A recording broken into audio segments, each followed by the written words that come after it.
Mandry tsara zaza folo taona manana fahasembanana heverina ho mitondra vitan-dratsy ao anatin'ny fianakaviany no maty novonoany havany tany mandry tsara tany. Ka ny pitsopitsony mahakasika an'izay ny fakafakaina amintsika ato anatin'ity vidéo ity ka manasantsika rehetra anaraka an'ity vidéo ity hatramin'ny farany.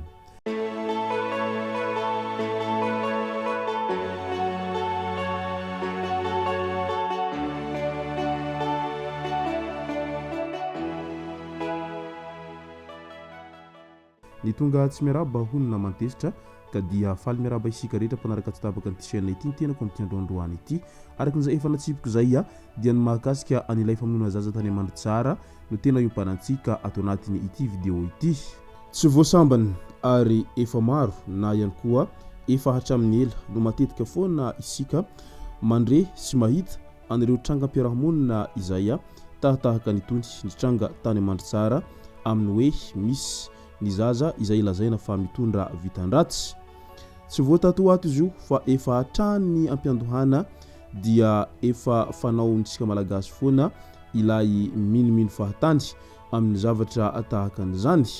indrindra fa ireo olona izay tena mbola milofo sy miaina mafy amin'ny fomba nentim-paharazana no matetika mino an'izany hoe fisiny vitan-dratsy izay hoentin'ny zaza na ihany koa eo amin'ny andro nahaterahany izany na ihany koa eo amin'ny resaka fahasembanana sy ny maro hafa.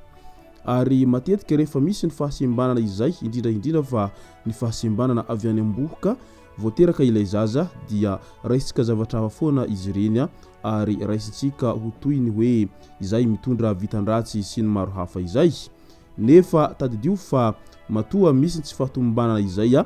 dia mety no ilay antsoina hoe accident de chromosome avy any anaty kibo any no mety nahatonga an'izay, izany hoe ny indro-kely tao anatiny ireny fanamboarana na ihany koa tao anatin'ny fiforonan'ny zaza no mahatonga an'izany rehetra izany ka lasa miteraka an'izay fahasembanana ho an'ny zaza izay le izy rehefa ateraka rehefa avy eo ny zaza. Ao moa ireo zay voateraka avy ao dia efa ahitana an'ireny fahasembanana toy ny hoe tsy misy tanana, tsy misy tongotra, ao ihany koa ireo sasany izay lasa tokana ny masony sy ny maro hafa. Ao indray ireo zay rehefa mihalehibe ny zaza dia iny fa malefa kozatra na ihany koa malemy mihitsy ny sasany. Ao indray ireo sasany izay sady tsy afa-mihetsika no tsy afa-miteny ao anatin'izany rehetra izany dia tsy ny fahaditson'ilay zaza iny ary tsy izay hoe antsontsika hoe vitan-dratsy zay akory ireny rehetra ireny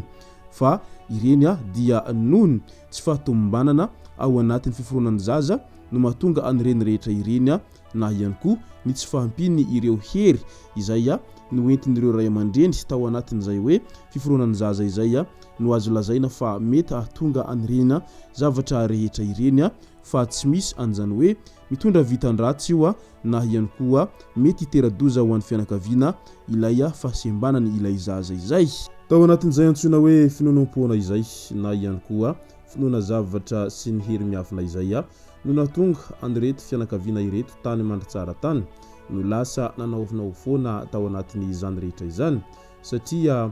zaza folo taona manana fahasembanana izay heverina ho mitondra vitan-dratsy no maty novonoany havany.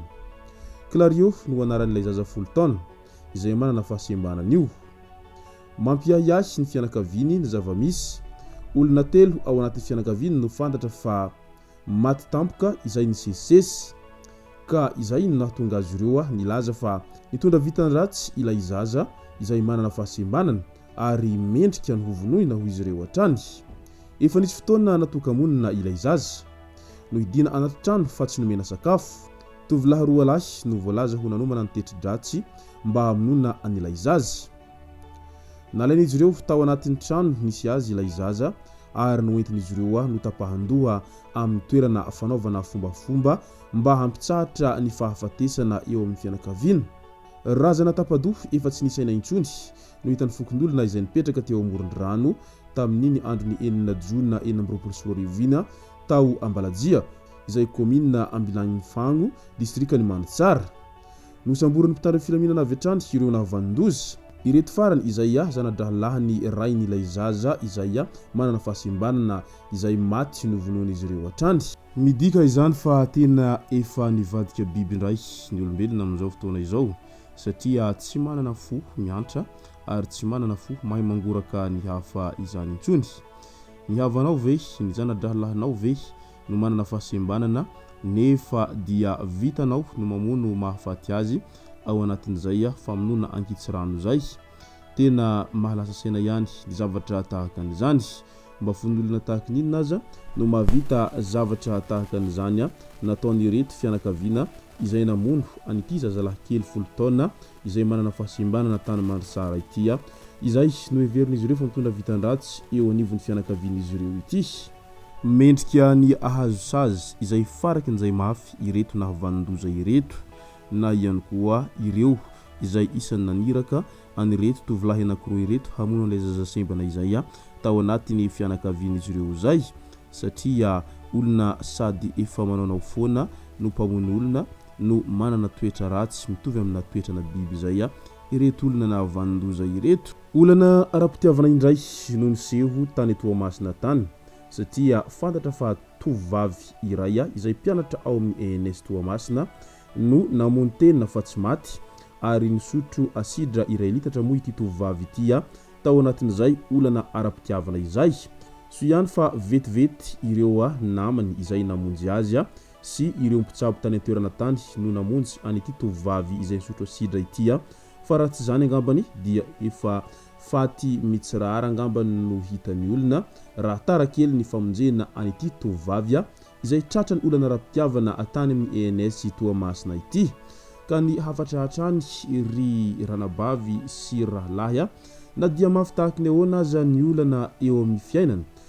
ary na dia mafy tahaka ny ahoana ny olana ara-pitiavana dia tsy vaholana mihitsiny izany hoe ndeha hamono tena izany fa mahaiza manatony tsara ny fo ary mahaiza mamakafaka sy mandinika tsara aloha ary raha toa ka misy zavatra izay tsy zaka intsony na ihany koa mameno ny fo sy ny loha dia mba manatona ihany ireo namana mba miresadresaka mba ahazona torohevitra madinidinika ao anatin'ny izany rehetra izany fa tsy hoe rehefa tratran'ny olana kely ianao dia iny fa hitokamonina sy ndeha hamono tena amin'izay tsy vaholana izany fa hamono tena izany fa aleo mitandrina ihany ary aleo mandinika tsara vao manao zavatra sao dia tratrany patsaraitsy mivava ka hanenina ny afarany.